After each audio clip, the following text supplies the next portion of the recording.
పాత్రికేయులు న్యూట్రల్ గా ఉండాలంటారు. ఏ విషయమైనా సరే ఉన్నది ఉన్నట్టే చెప్పాలి అంటారు.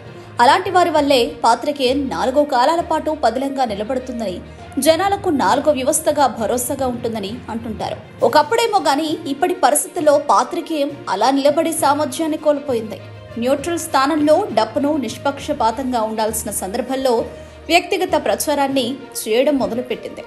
ఇది ఎక్కడి దాకా వెళుతోందో గానీ ఇప్పటికైతే పరిస్థితి బాగాలేదు. బాగుంటుందని నమ్మకం కూడా లేదు. అయితే ఈ వ్యవహారంలో అందరూ బాధ్యత వహించాల్సి ఉంటుంది.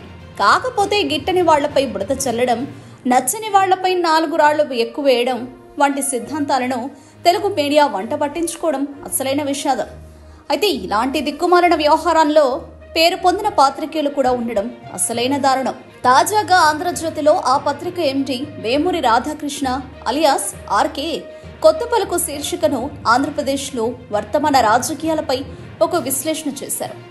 గొప్ప గొప్ప నాయకులుగా ఎదిగిన వారు ఒకప్పుడు చేసిన చీకటి వ్యవహారాలు, చీకటి బాగోతాలను రాధాకృష్ణ ఆ కథనంలో వెల్లడించారు. అయితే ఇంతటి సుదీర్ఘ విశ్లేషణలో ఆయన అన్ని కోణాలను కూడా సృష్టించి ఉంటే బాగుండేది.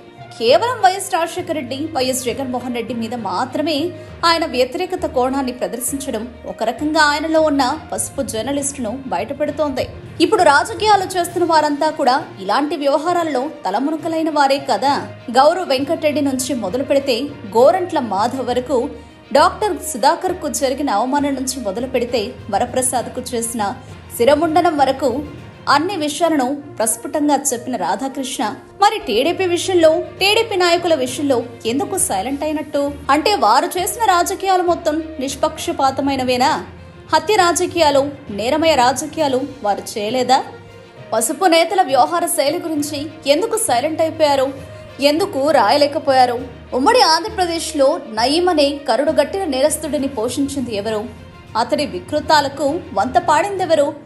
అతనిని అడ్డం పెట్టుకుని రాజకీయాలు చేసిందెవరు? ఎన్నో కేసులు, ఎన్నో వివాదాలు ఉన్న వీరయ్య చౌదరి చనిపోతే చంద్రబాబు పాడే ఎందుకు మోశారు?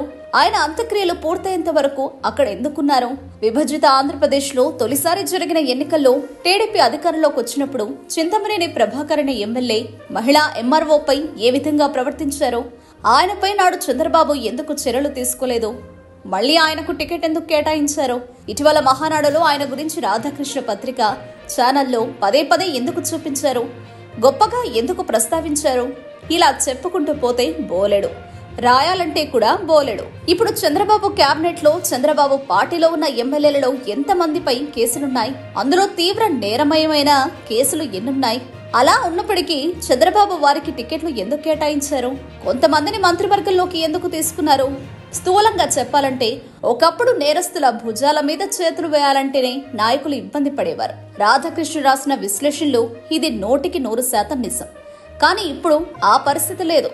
ఎందుకంటే రౌడీయిజం, రాజకీయం వేరువేరు కాదు. అవి రెండు నయామీ కవలలు. జగన్ నేరమయ రాజకీయాల గురించి రాధాకృష్ణ ప్రస్తావించారు కాబట్టి చంద్రబాబు తెర వెనుక చేసిన రాజకీయాలపై ఎదురయ్యే ప్రశ్నలకు కూడా రాధాకృష్ణ సమాధానం చెప్పాల్సి ఉంటుంది. ఎందుకంటే ఈ తేనె తుట్టెను కదిపింది రాధాకృష్ణ కాబట్టి.